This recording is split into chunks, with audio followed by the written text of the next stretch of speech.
జిల్లా రామాయంపేటలో 30 మంది డెంగ్యూతో ఆసుపత్రి పాలైన ఘటనపై కలెక్టర్ తీవ్ర ఆగ్రహం వ్యక్తం చేశారు. రామాయంపేట మున్సిపాలిటీ పరిధిలోని 7వ వార్డు గొల్లిపల్లి గ్రామంలో జిల్లా కలెక్టర్ పర్యటించారు. ఇక వర్షాకాల నేపథ్యంలో డెంగ్యూ వ్యాధి పట్ల గ్రామస్తులకు పలు సూచనలు చేశారు.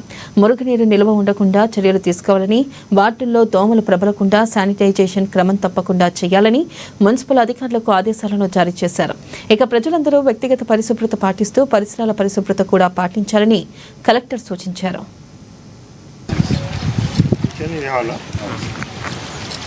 పరిసరాలను శుభ్రంగా ఉంచుకోవడం, మన ఊర్లో ఎక్కడ కూడా నీళ్లు నిల్వ లేకుండా ఉంచుకున్నట్టయితే ఈ డెంగ్యూ, మలేరియా, చికెన్ గున్యా, టైఫాయిడ్ ఇవన్నీ ఏవైతే వ్యాధులు మనకి ఎక్కువ మాన్సూన్లో వచ్చే ఛాన్సెస్ ఉంటాయి ఇవన్నీ కూడా మనం అవాయిడ్ చేసుకోవచ్చు. అదేవిధంగా ఇందిరమ్మ ఇల్లు కూడా ఇప్పుడు నాగారం గ్రామ పంచాయతీలో ఇందిరమ్మ ఇల్లు కూడా పరిశీలించడం జరిగింది. ఆల్మోస్ట్ ఇక్కడ శాంక్షన్ అయినాయి, అన్నీ కూడా స్టార్ట్ అయినాయి. చాలా సంతోషము. మొత్తం జిల్లా వ్యాప్తంగా చూస్తుంటే కూడా సుమారుగా 60% అంటే మనం ఒక 9,000 వరకు శాంక్షన్ ఇచ్చినాం.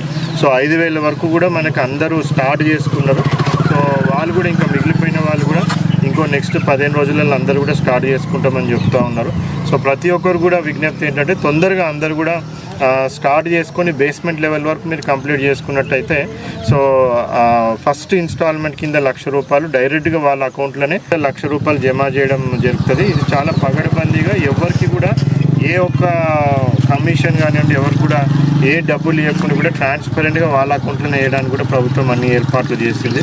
అదేవిధంగా మనకి శానిటేషన్ కూడా మంచిగా ఇంప్రూవ్మెంట్ చేయడానికి అనేసి శానిటేషన్ వర్కర్స్ ఎవరైతే ఉన్నారో, మల్టీపర్పస్ వర్కర్స్ గ్రామ పంచాయతీలో పనిచేస్తున్నారో వాళ్ళందరికీ కూడా మొత్తం జూన్ వరకు కూడా ప్రభుత్వం మొత్తం పెద్ద ఎత్తున అందరికీ జూన్ వరకు కూడా శాలరీస్ వాళ్ళకి ఏదైతే మనము హానరోరియం ఇస్తామో హానరోరియం కూడా వాళ్ళ అకౌంట్లలో వాళ్ళకి డిపాజిట్ చేయడం జరిగింది. వాళ్ళందరూ కూడా ఇంకా